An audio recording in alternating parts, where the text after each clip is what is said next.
ഒരു വശം അറബിക്കടലിനാലും 3 വശം പുഴകളാലും വലയം ചെയ്യപ്പെട്ടിട്ടുള്ള അതിമനോഹരമായൊരു കൊച്ചു ദ്വീപുണ്ട് കണ്ണൂരിൽ. കണ്ണൂരിൻ്റെ വിദ്യാഭ്യാസ സാംസ്കാരിക മേഖലയുടെ ഹൃദയമെന്ന് വിശേഷിപ്പിക്കാവുന്ന ഈ കൊച്ചു ദ്വീപ് ചരിത്രത്തിൽ കൊളോണിയൽ വിരുദ്ധ പോരാട്ടത്തിൽ വഹിച്ച പങ്ക് അത്ര ചെറുതൊന്നുമല്ല. ബുദ്ധമതത്തിൻ്റെ സാന്നിധ്യമുണ്ടായിരുന്ന ഈ പ്രദേശത്തെ ആദ്യകാലത്ത് ആളുകൾ വിളിച്ചിരുന്നത് ധർമ്മപട്ടണം എന്നായിരുന്നു അത്രേ. പിന്നീടത് ലോപിച്ചപ്പോൾ അവർ ആ ദ്വീപിനെ ധർമ്മടം എന്ന് വിളിച്ചു തുടങ്ങി.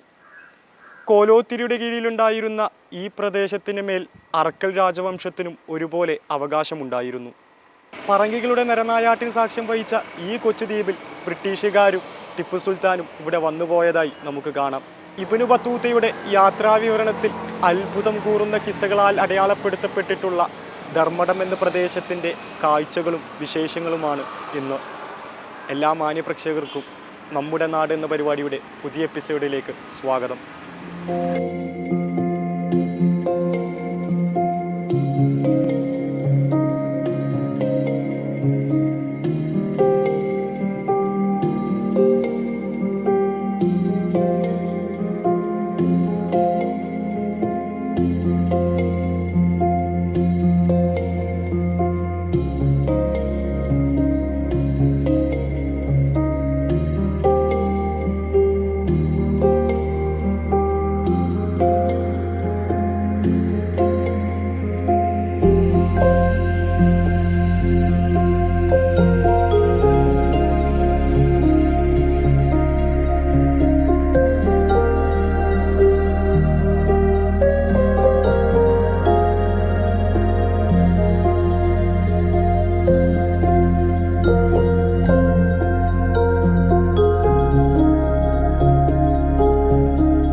ധർമ്മടം ഗ്രാമപഞ്ചായത്ത് വളരെ പരിമിതമായ ഭൂപ്രദേശം ഉൾക്കൊള്ളുന്ന ഒരു പഞ്ചായത്താണ്.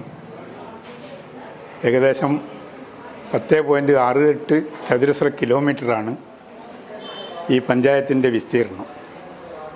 4 ഭാഗവും വെള്ളത്താൽ ചുറ്റപ്പെട്ട് കിടക്കുന്ന ഒരു ദ്വീപിൻ്റെ അവസ്ഥ തന്നെയാണ്. ഔദ്യോഗികമായി പ്രഖ്യാപിച്ചിട്ടില്ലെങ്കിൽ പോലും ദ്വീപ് തന്നെയാണിത്. 3 ഭാഗം പുഴ, 1 ഭാഗം കടൽ. ഈ രൂപത്തിലാണ് നമ്മുടെ ധർമ്മടം ഗ്രാമപഞ്ചായത്തിൻ്റെ ഭൂപ്രദേശത്തിൻ്റെ പ്രകൃതി നിലനിൽക്കുന്നത്. ഇതിൻ്റെ ഫലമായി പൊതുവിൽ കുടിവെള്ളത്തിന് വലിയ രീതിയിൽ ക്ഷാമം അനുഭവിക്കുന്നൊരു പ്രദേശമാണ് ധർമ്മടം. ഉപ്പുവെള്ളത്തിൻ്റെ വലിയ രീതിയിലുള്ള വേലിയേറ്റ സമയത്തുള്ള കടന്നുകയറ്റം, ഇതെല്ലാം നമ്മുടെ ധർമ്മടം ഗ്രാമപഞ്ചായത്തിനെ വല്ലാതെ രീതിയിൽ ബാധിച്ചിട്ടുണ്ട്. ഇപ്പോൾ അതിൻ്റെ ഒരു പരിഹാരം എന്നുള്ള നിലക്ക് കേരള ഗവൺമെൻറ് 16.5 കോടി ചെലവിട്ടുകൊണ്ടുള്ള കുടിവെള്ള പദ്ധതി രൂപീകരിച്ചിട്ടുണ്ട്. അതിൻ്റെ വെള്ള സപ്ലൈ ആരംഭിക്കുകയും ചെയ്തിട്ടുണ്ട്. എങ്കിൽ പോലും പല പ്രദേശങ്ങളിലും ഉപ്പുവെള്ളത്തിൻ്റെ ഒരു വെള്ളത്തിൻ്റെ കയറ്റം കാരണം കിണറുകളിൽ അതിൻ്റെ വ്യാപ്തി, ഉപ്പിൻ്റെ അളവ് കൂടിക്കൊണ്ടിരിക്കുന്നൊരു സാഹചര്യമാണ് ഇപ്പോഴും നിലനിൽക്കുന്നത്. മറ്റൊന്ന്, ധർമ്മടം പഞ്ചായത്തിൻ്റെ ഒരു പ്രത്യേകത വിദ്യാഭ്യാസപരമായ സാധ്യതകൾ ഏറിയാണ്. നമ്മുടെ അംഗനവാടി, പ്രീ പ്രൈമറി മേഖലകളിൽ തൊട്ട് യൂണിവേഴ്സിറ്റി തലം വരെയുള്ള പഠന സൗകര്യങ്ങൾ ധർമ്മടം ഗ്രാമപഞ്ചായത്തിൽ നിലനിൽക്കുന്നുണ്ട്. ഇതിപ്പം ഇന്ത്യയിൽ മറ്റെവിടെയെങ്കിലും ഉണ്ടോ എന്ന് എനിക്കറിയില്ല. ഇത്രയും കണ്ടിന്യൂസ് ആയിട്ട് ഒരാളുടെ ജീവിതത്തിൻ്റെ പഠന മേഖല രൂപപ്പെടുത്താൻ ഈ പഞ്ചായത്തിൽ തന്നെ സാധിക്കുമെന്നുള്ളതിൻ്റെ ഇത് മറ്റ് സ്ഥലങ്ങളിലുണ്ടോ എന്ന് എനിക്കറിയില്ല. അതോടൊപ്പം തന്നെ നമ്മുടെ ലീഗൽ സ്റ്റഡി സെൻറ്ററും ഇവിടെ വർക്ക് ചെയ്യുന്നുണ്ട്. അതുപോലെ ടെക്നിക്കൽ മേഖലയിലുള്ള അസാഫിൻ്റെ ഒരു കേന്ദ്രീകരണവും ഇവിടെ നിലനിൽക്കുകയാണ്. അസാഫ് NTTF-മായി ടൈപ്പായിട്ടാണ് ഇത് നടത്തുന്നത്. അസാഫ് ഉത്തര മലബാറിലെ ഏറ്റവും പ്രസിദ്ധമായിട്ടുള്ള അണ്ടല്ലൂർ കാവ്, നമ്മുടെ നാനാജാതി മതസ്ഥർക്കും പ്രവേശനമുള്ള ഒരു കാവെന്നുള്ള നിലക്ക് മറ്റ് ചിന്താഗതികളൊന്നും ബാധിക്കാതെ നമ്മുടെ ജാതിമത മേഖലയിലുള്ള ഏതെങ്കിലും ഈർഷ്യ നമ്മുടെ ധർമ്മടം ഗ്രാമപഞ്ചായത്തിൽ നിലനിൽക്കുന്നില്ല. അത് ഈ കാവ് ഉള്ളത് കൊണ്ട് മാത്രമല്ല, നേരത്തെ തന്നെ അത് ഇവിടെ അത്തരത്തിലുള്ള ഒരു സൗഹാർദ്ദ അന്തരീക്ഷമായിരുന്നു മനുഷ്യരിൽ ഉണ്ടായിരുന്നത്.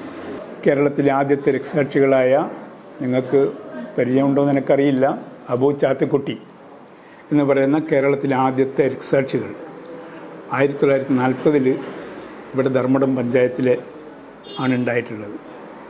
അവർക്കുള്ളൊരു നിത്യസ്മാരകമായി വിവിധ വായനശാലകളും സാംസ്കാരിക കേന്ദ്രങ്ങളെല്ലാം ഇവിടെയുണ്ട്. അതിന് പുറമെയാണ് ഇപ്പോൾ കേരള ഗവൺമെൻറ്റിൻ്റെ സഹായത്തോടു കൂടി അവിടെ അബു ചാത്തുക്കുട്ടി സ്മാരക സ്റ്റേഡിയം ഇപ്പോൾ ചെറുപ്പക്കാരുടെയും മറ്റും സ്പോർട്സ് മേഖലയെ ത്വരിതപ്പെടുത്തുക, അത് സജീവപ്പെടുത്തുക എന്നുള്ള ഉദ്ദേശത്തോടു കൂടിയാണ് അത് സ്ഥാപിച്ചത്. To give to boys of all caste, creeds and color a sound English education. 1861 തലശ്ശേരിയിലെ പോർട്ട് അറ്റൻഡൻ്റായിരുന്ന എഡ്വേർഡ് ബ്രണ്ണൻ തലശ്ശേരിയിൽ ഒരു വിദ്യാലയം സ്ഥാപിച്ചതിന് ശേഷം കുറിച്ചിട്ട വാക്കുകളാണിവ. ഇന്ന് കേരളത്തിലെ തന്നെ പ്രധാനപ്പെട്ട കോളേജായ ഗവൺമെൻറ് ബ്രണ്ണൻ കോളേജിൻ്റെ വറാന്തയിൽ ഇങ്ങനെ ഇരിക്കുമ്പോൾ നമുക്ക് എഡ്വേർഡ് ബ്രണ്ണനെ ഓർക്കാം, അദ്ദേഹം കുറിച്ചിട്ട വാക്കുകളെയും. സർ, അങ്ങ് കണ്ട സ്വപ്നം നിറവേറിയിരിക്കുന്നു. 1890 ഫസ്റ്റ് ഗ്രേഡ് കോളേജായും 1947 സെക്കൻഡ് ഗ്രേഡ് കോളേജായും മാറ്റപ്പെട്ട ഗവൺമെൻറ് ബ്രണ്ണൻ കോളേജ് 1958 കാലഘട്ടത്തിലാണ് തലശ്ശേരിയിൽ നിന്നും ധർമ്മടം എന്ന പ്രദേശത്തേക്ക് മാറ്റി സ്ഥാപിക്കപ്പെടുന്നത്. നാഷണൽ അസസ്മെൻറ്റ് അക്രഡിറ്റേഷൻ കൗൺസിലിൻ്റെ A+ ഗ്രേഡ് കരസ്ഥമാക്കിയ ഗവൺമെൻറ് ബ്രണ്ണൻ കോളേജ് 2015 UGCയുടെ സ്പെഷ്യൽ ഹെറിറ്റേജ് സ്റ്റാറ്റസ് കരസ്ഥമാക്കിയതായും നമുക്ക് കാണാം.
ബ്രണ്ണൻ കോളേജ് ആരംഭിച്ചത് 1890-ലാണ്. ഇപ്പോൾ 140ഓളം വർഷം പിന്നീട് ആവുന്നു. കോളേജിൽ ഇപ്പോൾ 19 UG കോഴ്സുകളാണുള്ളത്. കൂടാതെ 13 PG കോഴ്സുകളുണ്ട്. 7 ഗവേഷണ കേന്ദ്രങ്ങളുണ്ട്. കണ്ണൂർ യൂണിവേഴ്സിറ്റിയുടെ കീഴിലുള്ള 7 ഗവേഷണ കേന്ദ്രങ്ങളും ബ്രണ്ണൻ കോളേജിലുണ്ട്. പിന്നെ അക്കാദമിക് രംഗത്തും മികച്ച നിലവാരം പുലർത്തുന്ന കോളേജാണ് ഗവൺമെൻറ് ബ്രണ്ണൻ കോളേജ്. പിന്നെ NAC അംഗീകാരം A++ അംഗീകാരത്തോടു കൂടി 3.33 ആണ് കോളേജിൻ്റെ NAC ഗ്രേഡ്. പിന്നെ വടക്കേ മലബാറിലെ സ്പെഷ്യൽ ഗ്രേഡ് കോളേജാണ്. ഇപ്പോൾ 2500ഓളം കുട്ടികളാണ് ഈ കോളേജിൽ പഠിക്കുന്നത്. സയൻസിലും ആർട്സിലും ലാംഗ്വേജിലും മിക്കവാറും എല്ലാ UG കോഴ്സുകളും ഈ കോളേജിലുണ്ട്. പിന്നെ പുതിയ കോഴ്സുകൾ ആരംഭിക്കാനുള്ള പ്രപ്പോസലുകളും കോളേജിൽ നിന്ന് പോയിട്ടുണ്ട്. പിന്നെ 13 PG കോഴ്സുകളാണുള്ളത്. മിക്കവാറും എല്ലാ വിഷയങ്ങളിലും PG കോഴ്സുകൾ ഈ കോളേജിലുണ്ട്. പിന്നെ മികച്ച അക്കാദമിക് സൗകര്യങ്ങളാണുള്ളത്. സ്മാർട്ട് ക്ലാസ് റൂമുകളും കമ്പ്യൂട്ടർ ലാബുകളും ഒക്കെയുള്ള മികച്ച അക്കാദമിക് സൗകര്യത്തോടു കൂടിയ ആണ് ഈ കോളേജിലുള്ളത്. പിന്നെ പുതുതായി ലേഡീസ് ഹോസ്റ്റൽ ഈ വർഷം ഉദ്ഘാടനം ചെയ്യും. പുതിയ ലേഡീസ് ഹോസ്റ്റൽ 360 കുട്ടികൾക്ക് താമസിക്കാൻ സൗകര്യമുള്ള ആധുനിക സൗകര്യങ്ങളോടുകൂടിയ ലേഡീസ് ഹോസ്റ്റൽ ഈ വർഷം ഉദ്ഘാടനം ചെയ്യും. പിന്നെ പുതിയ കിഫ്ബി ഫണ്ട് ഉപയോഗിച്ച് നിർമ്മിച്ച പുതിയ ന്യൂ അക്കാദമിക് ബ്ലോക്കും ഉടൻ തന്നെ സയൻസ് ബ്ലോക്ക് ആണ് ഉദ്ദേശിക്കുന്നത്. ഈ വർഷം തന്നെ ഉദ്ഘാടനം ചെയ്യും. പിന്നെ ഗവൺമെൻറ് പുതുതായി ഈ വർഷത്തെ ബജറ്റിൽ അക്കാദമിക് കോംപ്ലക്സ് തുടങ്ങുന്നതിന് വേണ്ടി 30 കോടി അനുവദിച്ചിട്ടുണ്ട്.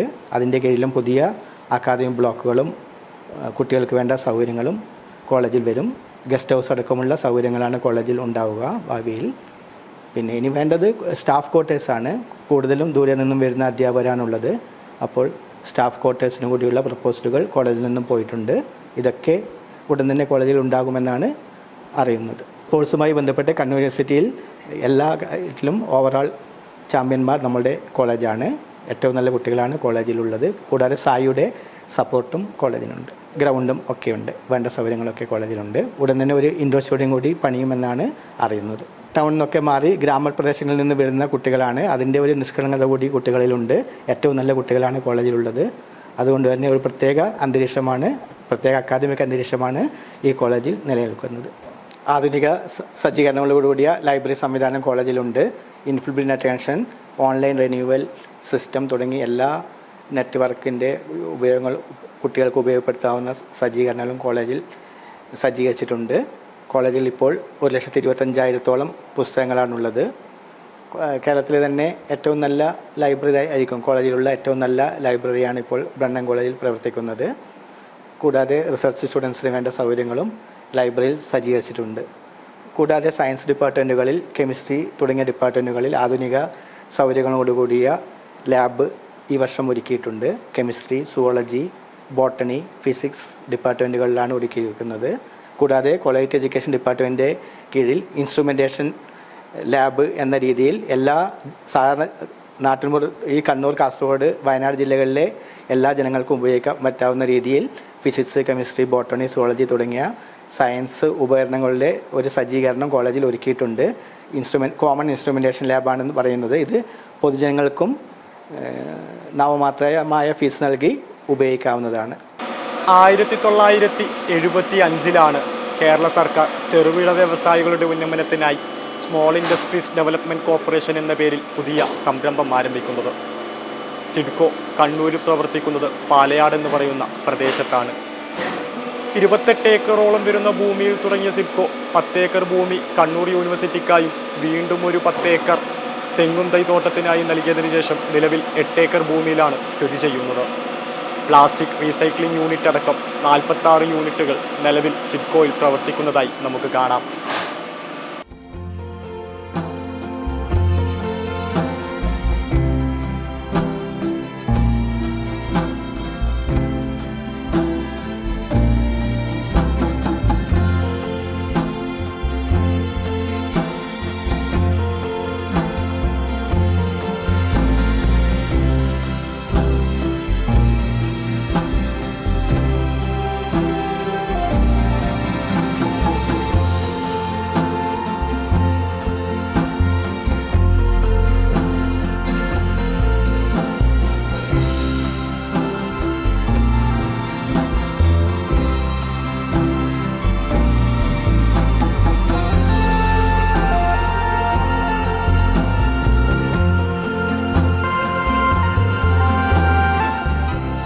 ഇൻഡസ്ട്രിയൽ എസ്റ്റേറ്റ് പാലയാട് 46 യൂണിറ്റുകളാണ് ഇപ്പോൾ നിലവിലുള്ളത്.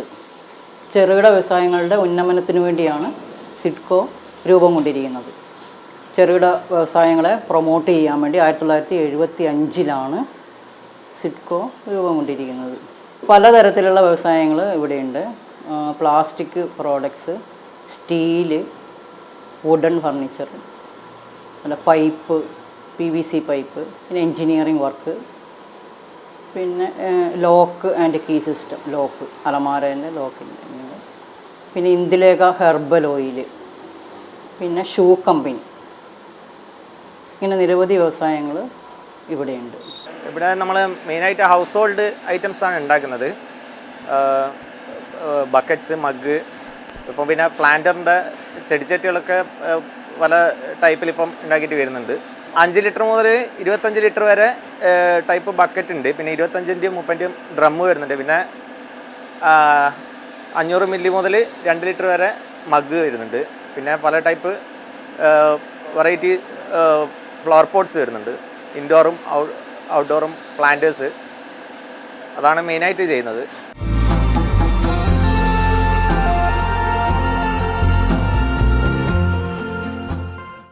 വിത്ത് തേങ്ങയിൽ നിന്ന് പാതി തൈകൾ ഉൽപ്പാദിപ്പിച്ച് വിതരണം ചെയ്യുക എന്ന ലക്ഷ്യത്തോടുകൂടി 1967 5 ഹെക്ടറോളം വരുന്ന ഭൂമിയിൽ കോക്കനട്ട് നഴ്സറി അഥവാ തെങ്ങും തൈ ഉൽപ്പാദന കേന്ദ്രം പാലയാട് പ്രവർത്തനം ആരംഭിക്കുന്നത്. 95-96 കാലഘട്ടത്തിൽ ജില്ലാ പഞ്ചായത്തിന് കൈമാറ്റപ്പെടുമ്പോഴേക്കും കേരളത്തിൻ്റെ വിവിധ ജില്ലകളിലേക്ക് തെങ്ങും തൈകൾ വിതരണം ചെയ്യുന്ന ഒരു കോക്കനട്ട് നഴ്സറിയായി ഇത് മാറിക്കഴിഞ്ഞിരുന്നു. നിലവിൽ തെങ്ങും തൈകൾക്ക് പുറമെ മറ്റു തൈകളും ഉൽപ്പാദിപ്പിക്കുന്ന കോക്കനട്ട് നഴ്സറിയുടെ കാഴ്ചകളാണ് ഇനി നമുക്ക് മുന്നിൽ.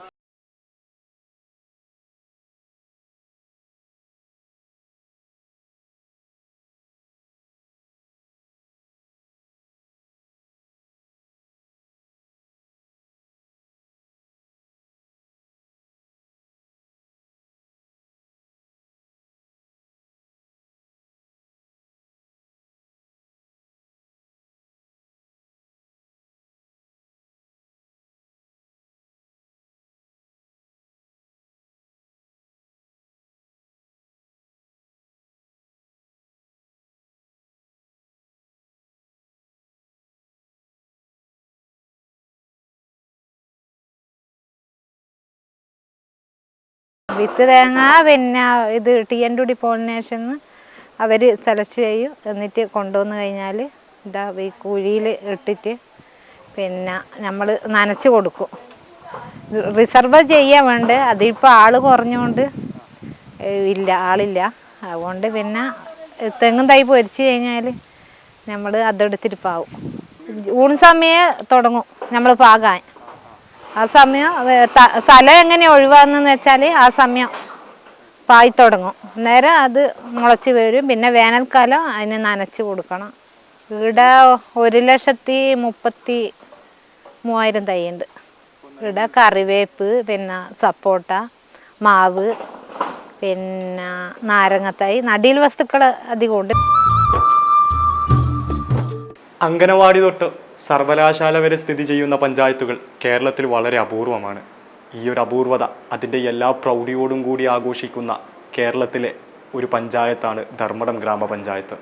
നമ്മളിപ്പോൾ നിൽക്കുന്നത് ഡോക്ടർ ജാനകി അമ്മാൾ ക്യാമ്പസ് എന്ന പേരിൽ അറിയപ്പെടുന്ന കണ്ണൂർ യൂണിവേഴ്സിറ്റിയുടെ പാലയാട് ഓഫ് ക്യാമ്പസിലാണ്. 1974 ഇംഗ്ലീഷ് ഡിപ്പാർട്ട്മെൻറ്റ് മാത്രമായിക്കൊണ്ട് കാലിക്കറ്റ് സർവകലാശാലയുടെ കീഴിൽ പാലയാട് ഓഫ് ക്യാമ്പസിൻ്റെ തുടക്കം. 1996 കണ്ണൂർ സർവകലാശാലയുടെ കീഴിലായ പാലയാട് ഓഫ് ക്യാമ്പസിൽ 8ഓളം ഡിപ്പാർട്ട്മെൻറ്റുകൾ തുടക്കം കുറിച്ചതായി നമുക്ക് കാണാൻ സാധിക്കും. നാഷണൽ അസസ്മെൻറ്റ് ആൻഡ് അക്രഡിറ്റേഷൻ കൗൺസിലിൻ്റെ B++ grade doctor Janaki Ammal campus നേടിയെടുത്തതായി നമുക്ക് കാണാം.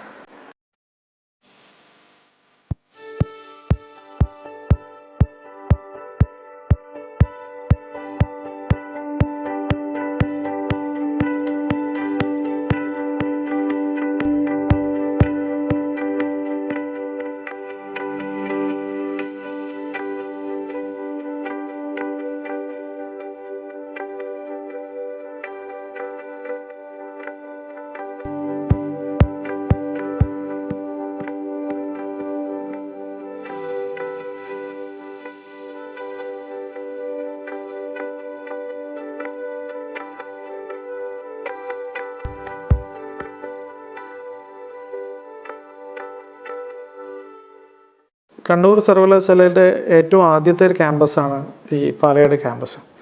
പാലയാട് ക്യാമ്പസ് യഥാർത്ഥത്തിൽ യൂണിവേഴ്സിറ്റി ഓഫ് കാലിക്കറ്റിൻ്റെ ഒരു സെൻറ്ററായിരുന്നു പാലയാട് ക്യാമ്പസ്. 1988 ഈ സെൻറ്റർ ഇവിടെ സ്ഥാപിച്ചത്.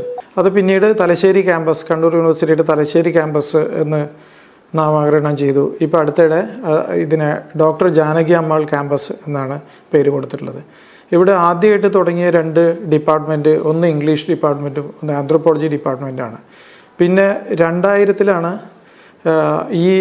ഇപ്പോൾ ഉള്ള ഈ ബിൽഡിംഗ് പണി തീർന്ന് ഇവിടെ പുതിയ കോഴ്സസൊക്കെ ആരംഭിക്കുന്ന അന്നാണ് life sciences, biotechnology and microbiology എന്ന് പറയുന്ന കോഴ്സ്, പിന്നെ MBA എന്ന് പറയുന്ന കോഴ്സ്, പിന്നെ എക്കണോമിക്സ്, MA എക്കണോമിക്സ്, അങ്ങനെയുള്ള കോഴ്സുകളൊക്കെ ആരംഭിക്കുന്നത്. അതേസമയം ലീഗൽ സ്റ്റഡീസും ഈ ക്യാമ്പസിൽ തന്നെയായിരുന്നു. ലീഗൽ സ്റ്റഡീസിന് പിന്നീട് പുതിയ ക്യാമ്പസ് എടുത്ത് അപ്പുറത്തോട്ട് പുതിയൊരു ക്യാമ്പസ് എടുത്ത് അതിലേക്ക് മാറുക. അപ്പോൾ അവിടെ ലീഗൽ സ്റ്റഡീസ് മാത്രമാണ്. അപ്പോൾ ആ ഒരു സ്പേസ് കൂടെ ബാക്കി വന്നപ്പോൾ ഇവിടെ നമ്മുടെ പുതിയൊരു കോഴ്സും കൂടിയും IT ഒരു സെൻറ്ററും കൂടി ഇവിടെയുണ്ട്. അതിൽ പോസ്റ്റ് ഗ്രാജുവേഷൻ നടക്കുന്നുണ്ട്. അപ്പോൾ ഇത്രയും ഡിപ്പാർട്ട്മെൻറ്റ്സാണ് ഇവിടെയുള്ളത്. യുവാക്കളിലെ തൊഴിലില്ലായ്മ ഇല്ലാതാക്കുന്നതിൻ്റെ ഭാഗമായി 2012 കേരള സർക്കാർ എഡീഷണൽ സ്കിൽ എക്വിസേഷൻ പ്രോഗ്രാം എന്ന പേരിൽ പുതിയൊരു സംരംഭം മുന്നോട്ട് വെക്കുന്നത്. NTTFനെ ഓപ്പറേറ്റിംഗ് പാർട്ട്ണറാക്കിക്കൊണ്ട് എസാപ്പ് സ്ഥിതി ചെയ്യുന്നത് ധർമ്മടം പഞ്ചായത്തിലെ ചിറക്കുനി എന്ന പ്രദേശത്താണ്. കണ്ണൂർ ജില്ലയിലെ ഏക കമ്മ്യൂണിറ്റി സ്കിൽ പാർക്ക് കൂടിയായ എസാപ്പിൽ 340 പരം വിദ്യാർത്ഥികൾ ട്രെയിനിങ്ങിൻ്റെ ഭാഗമായി ദിവസവും വന്നു പോകാറുണ്ടത്രേ. യുവാക്കളിലെ കലാകായിക വാസനകൾ ഉണർത്തുന്നതിൻ്റെ ഭാഗമായി യൂത്ത് ആൻഡ് കൾച്ചറൽ സെൻറ്റർ കൂടി ഇവിടെ സജീവമാണ്. ഭാവി തലമുറയെ പ്രതീക്ഷയോടെ വാർത്തെടുക്കുന്ന എസാപ്പിൻ്റെ കാഴ്ചകളാണ് ഇനി നമുക്ക് മുന്നിൽ.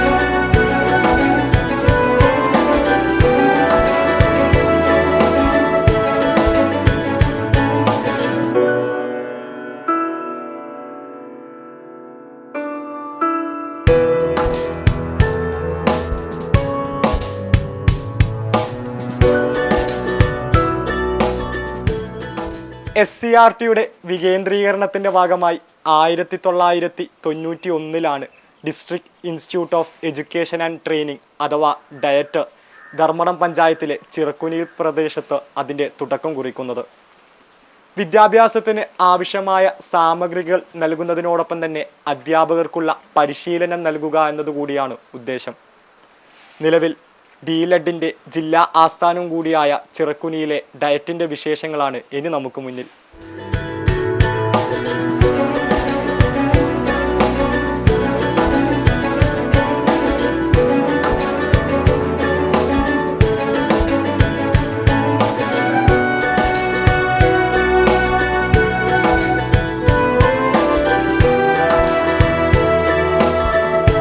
നാട്ടിലൊരു ഉത്സവം നടക്കുക, ഉത്സവത്തിൽ ജാതിമതഭേദമന്യേ എല്ലാവരും പങ്കുകൊള്ളുക.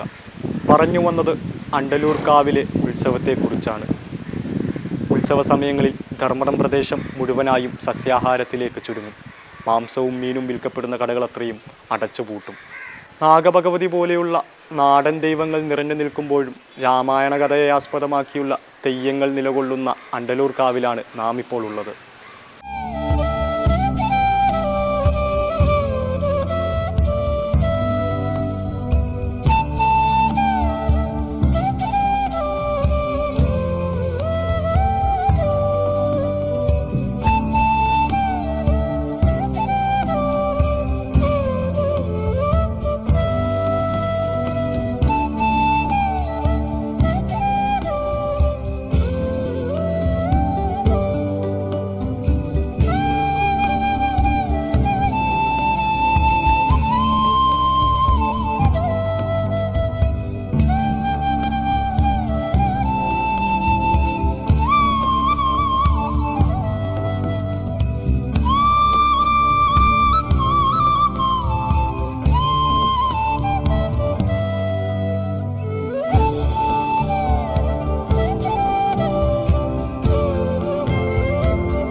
ഐതിഹ്യം എന്ന് പറഞ്ഞു കഴിഞ്ഞാൽ ഇവിടെ ഒരു പലക ദേവത്താറീശ്വരൻ്റെ മുടിയിലുള്ള പലക കിട്ടുന്ന ഐതിഹ്യത്തോടു കൂടിയാണ്. വണ്ണാത്തിക്കാണ് അത് കെട്ടിക്കൊണ്ടിരിക്കുന്നത്. വണ്ണാത്തി അലക്ക് വഴി പുഴയിലേക്ക് പോയ സമയത്ത് ഒരു പലക, ദിവ്യമായ ഒരു പലക കാണുകയും എടുക്കുകയും നോക്കുമ്പോൾ അങ്ങോട്ട് മാറി അങ്ങോട്ട് പോവുകയും ചെയ്യും. അപ്പോൾ ഇവർ വന്നിട്ട് ഇവരെ തറവാട്ടിൽ വന്ന് അന്വേഷിച്ചാലും പറഞ്ഞ് ഈ അലക്കുന്ന കാര്യങ്ങളൊന്നും എടുക്കാതെ ഒരു ദിവസം മാറ്റ് മാത്രം എടുത്തിട്ട് പോയി നോക്ക് കിട്ടുമെന്നുള്ളത്. ആ ഒരു ശ്രമത്തിൻ്റെ ഭാഗമായി ഈ പലക കിട്ടുന്നത്. അത് പനോളി തറവാട്ടിലേക്കാണ്. ഈ ക്ഷേത്രത്തിലെ ഒന്നാം തറവാട്ടുകാർ പനോളിയാണ്. അവരെ വീട്ടിലേക്ക് ഈ സാധനം പലക കൊണ്ടുപോയി വെക്കുകയും അന്ന് തന്നെ ആ വീട്ടിൽ ഒരു ദിവ്യം വരികയും ഒരു ഗ്ലാസ് വെള്ളത്തിന് ആവശ്യപ്പെടുകയും കിണ്ടിയിൽ വെള്ളം കൊടുക്കുകയും ചെയ്തു. പിന്നെ അവരെ കാണുന്നില്ല. പിന്നെ കിണ്ടി അവിടെ കമത്തി വെച്ചിട്ടുണ്ട്. ഒരു അരയാൽ പിറ്റേന്ന് നോക്കുമ്പോൾ ഒരു അരയാൽ തേത്ത് വന്നിട്ടുണ്ട്. അപ്പം പ്രശ്നം വെച്ചാൽ പറഞ്ഞ് ഇങ്ങനെ ഒരു ഇതുണ്ട്, ഒരു ക്ഷേത്രം എടുത്തിച്ച് ആചരിക്കേണ്ടതുണ്ട് എന്നുള്ള നിലയിലാണ് ദൈവത്താറീശ്വരൻ്റെ ഇപ്പം മുടിയുമേലിരിക്കുന്ന പലക അതാണ്. ഇതോടുകൂടിയാണ് ഈ ഇവിടുത്തെ ഉത്സവവുമായിട്ട് ബന്ധപ്പെട്ടിട്ട് എന്ന് പറഞ്ഞാൽ 8 തറവാട്ടുകാർക്കാണ് ഈ ഉത്സവമായിട്ടെല്ലാം ബന്ധപ്പെട്ട എല്ലാ കാര്യങ്ങളും നിർവഹിക്കാനുള്ള അധികാരം മുമ്പേ ഉണ്ടായിരുന്നു. 32 കണ്ടി തറവാട്ടുകാരും 8 മേജറായിട്ടുള്ള തറവാട്ടുകാരും. 8 തറവാട്ടുകാർ എന്ന് പറഞ്ഞാൽ പനോളി, കുരങ്ങൽ പനോളി, ഈ തട്ടാലത്ത്, ചന്ദ്രമ്പത്ത്, തോട്ടത്തിൽ, വളപ്പിൽ. പിന്നെ 2 തറവാട്ടുകാർ ഇടക്ക് വെച്ച് മാറിപ്പോയിട്ടുണ്ട്, മുളിയിലും കണ്ടത്തുള്ളൂ. അവർ ഇതോടുകൂടി ഈ ക്ഷേത്രമായിട്ടുള്ള ബന്ധം വിട്ടിട്ട് ഒരു തറവാട്ടുകാർ ഇപ്പം നിലനിൽക്കുന്നുണ്ട്. അപ്പം 4 ദേശത്തുള്ള മുഴുവനാക്കും പ്രാതിനിധ്യമുള്ള ഹിന്ദുമതത്തിൽപ്പെട്ട എല്ലാ വിഭാഗം ഉപജാതികൾക്കും സ്ഥാനങ്ങൾ നൽകിയിട്ടുള്ള ഒരു ക്ഷേത്രമായിരുന്നു. അപ്പോൾ നമ്മൾ ഉത്സവത്തിൻ്റെ ആദ്യ പടി എന്ന് പറഞ്ഞാൽ മകരം 15. മകരം 15-ന് ഈ ഹരിജനങ്ങളെ അടിയറ കാഴ്ചവരവോടുകൂടിയാണ് ഉത്സവത്തിൻ്റെ പ്രാരംഭം തുടങ്ങുന്നത്. മകരം 15. ആ 15-ന് അവരുടെ ഓരോ പിന്നെ അടിയറ സാധനങ്ങളെല്ലാം കൊണ്ടുവന്ന് ദൈവത്തിന് സമർപ്പിക്കുകയും അതിനോടനുബന്ധിച്ചാണ് ഉത്സവത്തിൻ്റെ തുടക്കം തുടങ്ങുന്നത്. ഉത്സവം എന്ന് പറഞ്ഞു കഴിഞ്ഞാൽ കുംഭം 1 മുതലാണ് ഉത്സവത്തിൻ്റെ സ്റ്റാർട്ടിങ്. പക്ഷേ മകരം 15-ന് തന്നെ ഈ ഉത്സവത്തിൻ്റെ ബാക്കിയുള്ള കാര്യങ്ങൾ നടക്കും. 15-ന് ഇത് നടന്നു കഴിഞ്ഞാൽ 25-ന് ഈ നമ്മൾ ഈ പ്രശ്നം വെക്കും. ഈ ഉത്സവ ചിന്ത 25-ന് കണിയേറെ കൊണ്ടുവന്ന് ദേശക്കാരുടെ സാന്നിധ്യത്തിൽ വെച്ചിട്ട് ഈ ഉത്സവ ചിന്ത നടത്തുകയും ഉത്സവത്തിന് എന്തെല്ലാം വേണമെന്നുള്ളതും അപകടം വരുന്നതും ബാക്കിയുള്ള കാര്യങ്ങളിൽ ആ പ്രശ്ന ചിന്തയില്ല പറയുക. ഉത്സവം തുടങ്ങുന്നത് ആദ്യത്തെ ചടങ്ങ് നമ്മൾ തേങ്ങ താക്കുക എന്നുള്ള. നമ്മൾ ഉത്സവത്തിന് ആവശ്യമായ തേങ്ങ നാട്ടിൽ നിന്ന് സ്വരൂപിക്കുക എന്നുള്ളത്. അത് 2 കോമരത്തിൻ്റെ നേതൃത്വത്തിൽ പിന്നെ തേങ്ങ താക്കുക എന്നുള്ള ചടങ്ങ് കുംഭം 1-ാം തീയതി. കുംഭം 1-ാം തീയതിയാണ് തേങ്ങ താക്കുന്ന ചടങ്ങ് നടക്കുന്നത്. 2-ാം തീയതി നമ്മൾ ഇവിടെ ഇപ്പം ആദ്യം വെച്ച് നിവേദ്യം ഇല്ലാതെയാണ്. ഇപ്പം കൊല്ലത്തിലൊരു പ്രാവശ്യം വേവിച്ചത് ദേവന് പ്രസാദിക്കുന്നൊരു ചടങ്ങുണ്ട്. അത് വെള്ളൂരില്ലത്തെ തന്ത്രിയാണ് ചെയ്യുക. അത് 2-ാം തീയതിയാണ് അത് ചെയ്യുന്നത്. 2-ാം തീയതി അവരുടെ വന്ന് പായസം നിവേദിക്കുകയും ഗണപതി ഹോമവും പായസ നിവേദ്യവും നടത്തും. അതോടുകൂടി എന്ന് പറഞ്ഞു കഴിഞ്ഞാൽ പിന്നെ ഉത്സവത്തിൻ്റെ എല്ലാ ഇതുമായി അവിടുന്ന് അന്നാണ് ഈ നമ്മൾ വീടുകളിലേക്ക് ഈ കലശവെള്ളം ശുദ്ധീകരിക്കേണ്ട നാട്ടുകാർ എടുക്കേണ്ടത് അന്ന് മുതലാണ്. സാനികരെല്ലാം 25 മുതലേ എടുക്കണം. മകരം 25 മുതലേ എടുക്കണം സാനികർ. പിന്നെ നാട്ടുകാരെല്ലാം എടുക്കേണ്ട 1-ാം തീയതി മുതൽ. പിന്നെ ഉത്സവം കെട്ടിയാട്ടം തുടങ്ങുന്നതിന് മുമ്പിൽ മേലൂരിൽ നിന്ന് കുടയിട വന്നാലാണ് ഉത്സവം നടക്കും. മേലൂരിൽ നിന്ന് ആചാരപൂർവ്വം കുടയിട കൊണ്ടുവരണം. അതിന് മുന്നേ ഇവിടെ ചക്ക, നമ്മളെ നാട്ടിൽ ദേശക്കാർ ചക്ക ഉപയോഗിക്കുന്നത് ഇവിടുന്ന് ചക്ക കൊത്തി ദേവന് നിവേദിച്ചതിന് ശേഷം മാത്രമേ നമ്മളെ 4 ദേശക്കാർ ധർമ്മളം പഞ്ചായത്തിലെ മുഴുവൻ ആരും ചക്ക ഉപയോഗിക്കുകയുള്ളൂ. അപ്പോൾ ചക്ക കൊട്ടിൽ വെച്ചിട്ടാണ് ചക്ക അന്ന് വൈകുന്നേരം ചക്ക കെട്ടിത്താക്കുകയും ചക്ക രാത്രി ഒരു 12 മണിയോടുകൂടി ചക്ക കൊത്തി ദേവന് നിവേദിച്ചതിന് ശേഷം മാത്രമേ നമ്മളെ ദേശക്കാർ ചക്ക ഉപയോഗിക്കുകയുള്ളൂ. വികസന പ്രവർത്തനം എന്ന് പറഞ്ഞു കഴിഞ്ഞാൽ ഗവൺമെൻറ്റിൻ്റെ നിലയിൽ ഇപ്പം പിന്നെ ഊട്ടുപുര, മ്യൂസിയം, താഴെ പിന്നെ ഈ താമസിക്കാനുള്ളൊരു സൗകര്യവും ബാക്കിയുള്ള കാര്യം മ്യൂസിയം ഇവിടെ വർക്ക് ചെയ്യുന്നുണ്ട്. കേരളത്തിലെ തന്നെ ആദ്യം നിർമ്മിക്കപ്പെട്ട പള്ളികളിലൊന്നായ മാലിക് ദിനാർ പള്ളിക്ക് മറ്റൊരു ചരിത്രവും കൂടി പറഞ്ഞു വെക്കാനുണ്ട്. പറങ്കികൾ ധർമ്മടം പ്രദേശത്ത് അടിച്ചുവിട്ട അക്രമങ്ങൾക്കൊടുവിൽ ഇവിടെ വെച്ച് മരണപ്പെട്ടത് 12 രക്തസാക്ഷികളാണ്. അതിലൊന്ന് പ്രവാചകൻ മുഹമ്മദിൻ്റെ അനുചരൻ കൂടിയായിരുന്നു അത്രേ. ആ 12 പേരുടെ മക്ബറുകളും നമുക്കിന്നിവിടെ കാണാൻ സാധിക്കും. ആ പോരാട്ട ചരിത്രം ഇന്നും ഉറൂസുകളുടെ രൂപത്തിൽ ഇവിടുത്തെ ജനത ഓർത്തെടുക്കുന്നതായി നമുക്ക് കാണാം. ധർമ്മടം കടപ്പുറത്ത് 2011 കേരള സർക്കാർ ധർമ്മടം ബീച്ച് പാർക്ക് പദ്ധതി നടപ്പിലാക്കുന്നത്. നിലവിൽ 233 കോടിയോളം വരുന്ന ടൂറിസ്റ്റ് വികസന പദ്ധതി കാത്തുകൊണ്ടിരിക്കുകയാണ് ധർമ്മടം. 4 ഫേസുകളിലായി നടക്കുന്ന വികസനത്തിൻ്റെ ഒന്നാമത്തെ ഫേസിൻ്റെ പണികൾ ഇവിടെ നടന്നുകൊണ്ടിരിക്കുന്നതായി നമുക്ക് കാണാം. ഭാവിയിൽ വലിയൊരു ടൂറിസ്റ്റ് സ്പോട്ടായി ധർമ്മടം മാറട്ടെ എന്ന് നമുക്ക് പ്രത്യാശിക്കാം.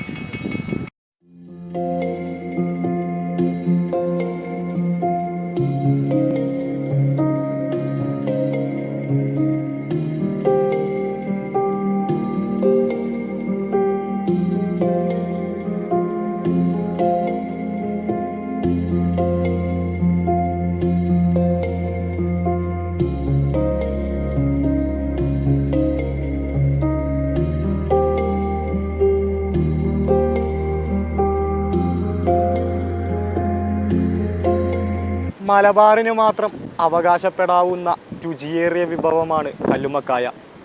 ഈ കല്ലുമ്മക്കായ പറിക്കുന്ന പാറകൾക്ക് നടുവിലായി നമുക്കൊരു തുരുത്ത് കാണാം. അപൂർവ ഇന സസ്യങ്ങളും ഒരു കാലത്ത് മനുഷ്യവാസം ഉണ്ടായിരുന്നു എന്നടയാളപ്പെടുത്തുന്ന രീതിയിലുള്ള കിണറുകളും മറ്റു വസ്തുക്കളുമുള്ള ഈ തുരുത്തിൽ വേലിയിറക്ക നേരങ്ങളിൽ മനുഷ്യരത്രയും നടന്നു പോകാറുണ്ടത്രേ.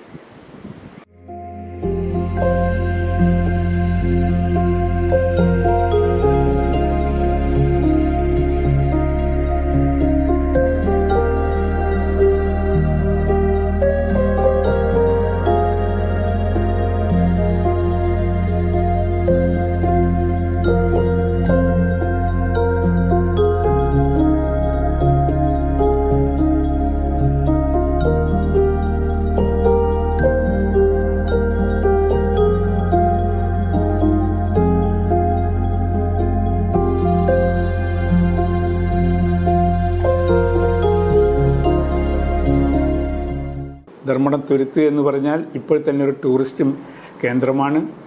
നേരത്തെ തന്നെ കുറേ ടൂറിസ്റ്റുകൾ വന്നു പോയിക്കൊണ്ടിരിക്കുന്ന സ്ഥലമാണ്. ധർമ്മടം പഞ്ചായത്തും മുഴപ്പിലങ്ങാട് പഞ്ചായത്തും കൂടിയിട്ടുള്ള ഒരു മേഖലയാണ് കടൽത്തീരം എന്നുള്ള നിലയിൽ ഏറ്റവും നമ്മളെ ഏഷ്യയിൽ തന്നെ ഏറ്റവും വലിയ ഡ്രൈവിംഗ് മേഖലയായിട്ടുള്ള മുഴപ്പിലങ്ങാട് പഞ്ചായത്തിൻ്റെ ഭാഗം തന്നെയാണ് നമ്മുടെ ധർമ്മടത്തിൻ്റെ ഈ ടൂറിസ്റ്റ് മേഖലയും. അതിന് 243 കോടിയോളം രൂപ ചെലവഴിച്ചുകൊണ്ടുള്ള പുത്തൻ സാധ്യതകൾ രൂപപ്പെടുത്താനുള്ള നടപടിയിലേക്കാണ് ഇപ്പോൾ ഗവൺമെൻറ് പോയിട്ടുള്ളത്. ധർമ്മടം എന്നുള്ള പേരിനെ പറ്റി പറയുമ്പോൾ പല അഭിപ്രായങ്ങളും പലരും പറഞ്ഞിട്ടുണ്ട്. ധർമ്മപട്ടണം ആണ് ധർമ്മടമായത് എന്നാണ് ഒരഭിപ്രായം. ധർമ്മപട്ടണം എന്ന് പറയുമ്പോൾ അത് ബുദ്ധധർമ്മത്തെ പറ്റിയാണ് സൂചിപ്പിക്കുന്നത്. ബുദ്ധമതം ഈ പ്രദേശത്ത് വളരെ പ്രബലമായിരുന്നെന്നും അതിൽ നിന്നാണ് ധർമ്മം എന്നുള്ള വാക്ക് ധർമ്മപട്ടണമായി മാറിയെന്നും പറയുന്നു. അത് ക്രമേണ ലോപിച്ച് ധർമ്മടമായി. ധർമ്മമഠം ആണ് ധർമ്മടമായതെന്നും അഭിപ്രായമുണ്ട്. അതായത് ധർമ്മമഠവും ഉദ്ദേശിക്കുന്നത് ബുദ്ധധർമ്മം തന്നെയാണ്. അപ്പോൾ അങ്ങനെ ധർമ്മമഠമാണ് ധർമ്മടമായി മാറിയതെന്നും പറയുന്നുണ്ട്. ധർമ്മത്തിൻ്റെ പ്രധാനപ്പെട്ട ഒരു സാംസ്കാരിക കേന്ദ്രം എന്ന് പറയുന്നത് അണ്ടിലൂർ കാവാണ്. അതൊരു കാവാണ്. കാവ് എന്ന് പറയുമ്പോൾ ഒരു ദ്രാവിഡ രീതിയിലുള്ള ഒരു